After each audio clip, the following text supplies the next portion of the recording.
Hello friends, ನಾನು ನಾರಾಯಣ್.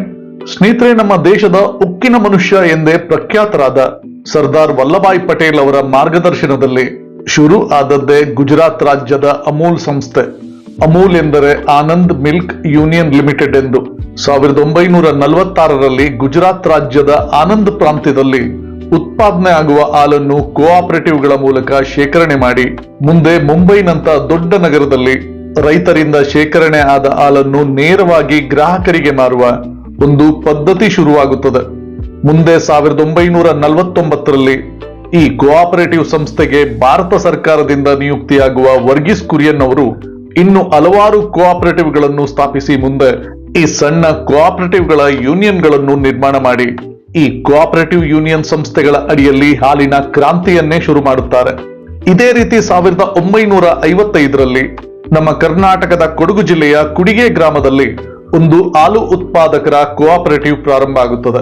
ಮುಂದೆ ಈ ಹಾಲು ಉತ್ಪಾದಕರ ಕೋಆಪರೇಟಿವ್ ಪದ್ಧತಿಯನ್ನು ನಮ್ಮ ಕರ್ನಾಟಕದ ರಾಜ್ಯವ್ಯಾಪ್ತಿ ವಿಸ್ತರಿಸಿ 1974ರಲ್ಲಿ ಈ ವ್ಯವಸ್ಥೆಗೆ Karnataka dairy development corporation KDDC ಎಂದು ಹೆಸರಿಡಲಾಗುತ್ತದೆ.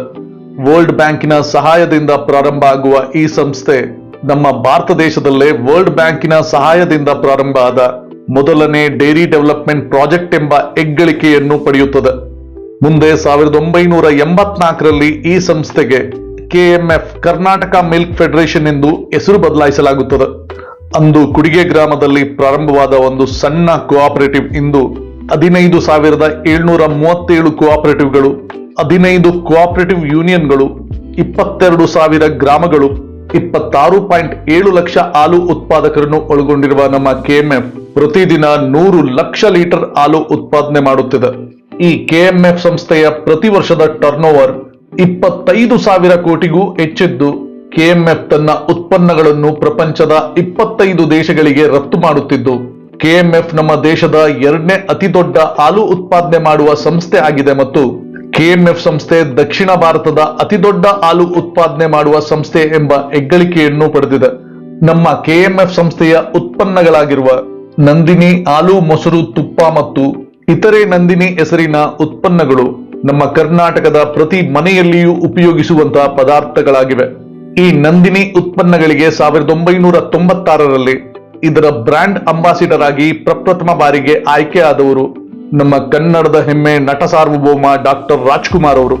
ಯಾವ ಲಾಭವನ್ನು ಬಯಸದೆ ಉಚಿತವಾಗಿ ನಂದಿನಿ ಉತ್ಪನ್ನಗಳಿಗೆ ಜಾಹೀರಾತುಗಳನ್ನು ನೀಡಿದರೂ ಮುಂದೆ ಅದೇ ದಾರಿಯಲ್ಲಿ ನಡೆದ ಪುನೀತ್ ರಾಜ್ಕುಮಾರ್ ಅವರು 2009ರಲ್ಲಿ ಯಾವುದೇ ಫಲಾಪೇಕ್ಷೆ ಇಲ್ಲದೆ ಉಚಿತವಾಗಿ ತಮ್ಮ ತಂದೆಯ ಹಾದಿಯಲ್ಲೇ ನಂದಿನಿ ಉತ್ಪನ್ನಗಳ ಬ್ರ್ಯಾಂಡ್ ಅಂಬಾಸಿಡರ್ ಆಗುವುದರ ಜೊತೆಗೆ ನಂದಿನಿಯವರ ಎಲ್ಲ ಪದಾರ್ಥಗಳಿಗೂ ತಮ್ಮ ಜಾಹೀರಾತುಗಳನ್ನು ನೀಡಿದ್ರು.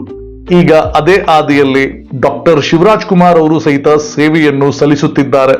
ನಮ್ಮ KMF ಸಂಸ್ಥೆ ಇದೇ 2024ರಲ್ಲಿ ಒಂದು ಗುರಿಯನ್ನು ಹಾಕಿಕೊಂಡಿದೆ. ಅದೇನೆಂದರೆ ಮುಂದಿನ 5 ವರ್ಷಗಳಲ್ಲಿ ತಮ್ಮ ಉತ್ಪಾದನಾ ಸಾಮರ್ಥ್ಯದ ಜೊತೆಗೆ ತಮ್ಮ ಉತ್ಪನ್ನಗಳನ್ನು ದೇಶ ವಿದೇಶಗಳಲ್ಲಿ ಮಾರುವ ಸಾಮರ್ಥ್ಯವನ್ನು 100% ಹೆಚ್ಚಿಸಿಕೊಳ್ಳಬೇಕು ಎಂದು, ಈಗಿರುವ ಅಂಕಿಅಂಶವನ್ನು ದುಪ್ಪಟ್ಟು ಮಾಡಿಕೊಳ್ಳಬೇಕು ಎಂದು. ಅದೇ ನಿಟ್ಟಿನಲ್ಲಿ KMF ಸಂಸ್ಥೆ ಹಲವಾರು ಕಾರ್ಯಕ್ರಮಗಳನ್ನು ರೂಪಿಸುತ್ತಿದೆ. ಇದೇ ನವೆಂಬರ್ 2024ರಿಂದ ನಮ್ಮ ಭಾರತದ ರಾಜಧಾನಿ ದೆಹಲಿಯಲ್ಲಿ ಪ್ರತಿದಿನ 1 ಲಕ್ಷ ಲೀಟರ್ ನಮ್ಮ ರಾಜ್ಯದಲ್ಲಿ ಉತ್ಪತ್ತಿಯಾಗುವ ನಂದಿನಿ ಹಾಲನ್ನು ದೆಹಲಿ ನಗರದ ಮನೆ ಮನೆಗೆ ತಲುಪಿಸುತ್ತಿದೆ. ಪ್ರತಿದಿನ ದೊಡ್ಡ ಟ್ಯಾಂಕರ್ ಲಾರಿಗಳಲ್ಲಿ ಹಾಲನ್ನು ನಮ್ಮ ಕರ್ನಾಟಕ ರಾಜ್ಯದಿಂದ ದೆಹಲಿಗೆ ಕಳಿಸಿಕೊಡಲಾಗುತ್ತಿದೆ. ಈ 1 ಲಕ್ಷ ಲೀಟರ್ ಸಂಖ್ಯೆಯನ್ನು ಮುಂಬರುವ ದಿನಗಳಲ್ಲಿ 10 ಲಕ್ಷ ಲೀಟರ್ ವರೆಗೂ ಕರ್ನಾಟಕದಲ್ಲಿ ಉತ್ಪತ್ತಿಯಾಗುವ ನಂದಿನಿ ಹಾಲನ್ನು ಇದೇ ದೆಹಲಿಯಲ್ಲಿ ಮಾರುವ ಗುರಿಯನ್ನು ನಮ್ಮ KMF ಸಂಸ್ಥೆ ಹಾಕಿಕೊಂಡಿದೆ. ದೆಹಲಿಯಲ್ಲಿ ಮಾರಾಟವಾಗುವ 70% ಹಾಲು ಅಮೂಲ್ ಮತ್ತು ಮದರ್ ಡೈರಿ ಬ್ರ್ಯಾಂಡ್ಗಳದ್ದಾಗಿದೆ. ಈ ಕಂಪನಿಗಳ ಜೊತೆ ಪೈಪೋಟಿಗೆ ನಿಲ್ಲುವ ಎಲ್ಲ ತಯಾರಿಗಳನ್ನು KMF ಮಾಡಿಕೊಂಡಿದೆ. ದೆಹಲಿಯಲ್ಲಿ ಅಮೂಲ್ ಮತ್ತು ಮದರ್ ಡೈರಿ ಬ್ರ್ಯಾಂಡ್ಗಳ ಜೊತೆ ಪೈಪೋಟಿಗೆ ನಿಲ್ಲುವುದು ಅಷ್ಟು ಸುಲಭದ ವಿಷಯವಲ್ಲ. ಈಗಾಗಲೇ ಎಷ್ಟೋ ಕಂಪನಿಗಳು ಪ್ರಯತ್ನ ಮಾಡಿ ಸೋತಿವೆ. ಆದರೆ ನಮ್ಮ KMF ಸಂಸ್ಥೆಯ ಸಿದ್ಧತೆಯೇ ಬೇರೆ ಆಗಿದೆ. ಈಗಾಗಲೇ ಈ ಕಂಪನಿಗಳ ಜೊತೆ ಉತ್ಪನ್ನಗಳ ಬೆಲೆಯಲ್ಲಿ ಪೈಪೋಟಿಗೆ ನಿಂತಿದ್ದು ತನ್ನ ಉತ್ಪನ್ನಗಳ ಬೆಲೆಯನ್ನು ಕಮ್ಮಿ ಮಾಡಿರುವುದಲ್ಲದೆ ತನ್ನ ಉತ್ಪನ್ನಗಳನ್ನು ದೆಹಲಿಗೆ ಸರಬರಾಜು ಮಾಡುವುದಕ್ಕೆ ಮುಂಚೆಯೇ ಈ ಹಾಲನ್ನು ಈ ನಗರದಲ್ಲಿ ಹೇಗೆ ವಿಲೇವಾರಿ ಮಾಡಲಿದೆ ಎಂಬ ಪೂರ್ಣ ಸಿದ್ಧತೆಯನ್ನು KMF ಬಹಳ ಮುಂಚೆಯೇ ಮಾಡಿಕೊಂಡಿದೆ. ಎಲ್ಲದಕ್ಕಿಂತಲೂ ಮೇಲಾಗಿ ನಮ್ಮ ನಂದಿನಿ ಹಾಲಿನ ಗುಣಮಟ್ಟದ ಶ್ರೇಷ್ಠತೆಯೇ ದೆಹಲಿಯಲ್ಲಿ ನಂದಿನಿ ಹಾಲು ಮಾರಾಟವಾಗುತ್ತಿರುವುದಕ್ಕೆ ಮುಖ್ಯ ಕಾರಣ ಎನ್ನಲಾಗುತ್ತಿದೆ.